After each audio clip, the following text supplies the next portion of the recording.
Welcome back to the Wet and Wild podcast. I'm Slip. And I'm Slide. And we handle some of the wildest and craziest situations possible. We're going to give you the deets on all of them. The crazy topic we're talking about today, economics.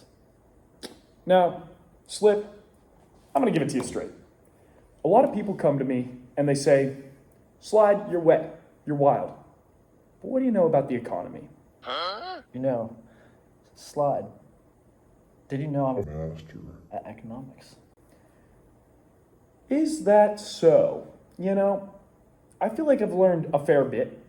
I consider myself an intellectual, but I wouldn't consider myself a master. Please, tell me more. You know, to get to the master status of economics, you gotta be willing to just not care about the emotions, the morals, the ethics of anybody. You gotta be willing to hurt some people and almost become evil to truly master economics. Interesting.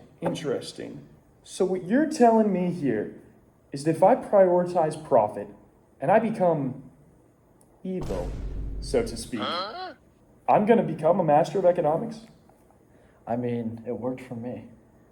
Slide, I'm gonna give it to you straight. I've heard a lot of people, grandmas, children, fathers, my own mother, to succeed in macroeconomics and micro, all economics, because I'm a master. You have to be willing to get hurt and hurt people back to succeed in economics.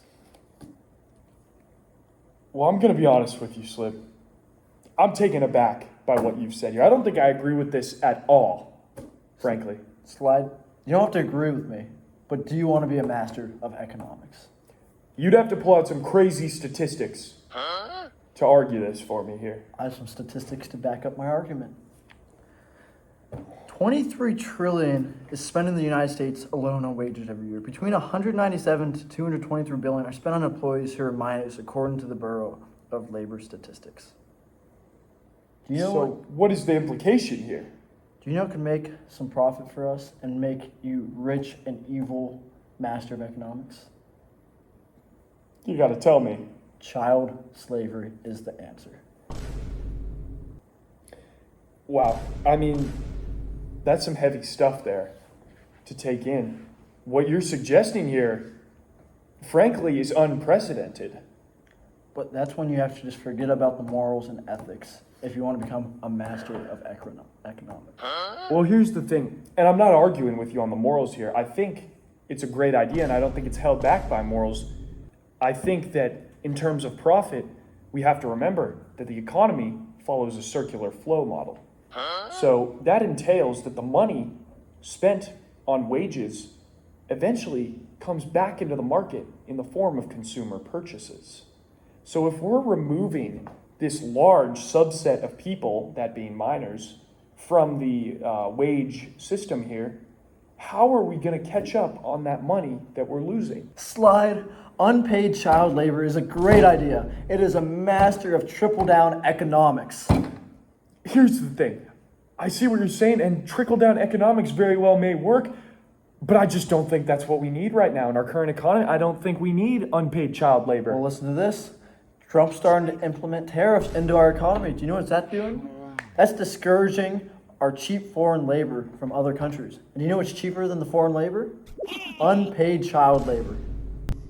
But that's why you're the master. So that all makes sense now. What we need now is not moral economics. We need an insulated economy. And that means we need to stop going to this cheap foreign labor.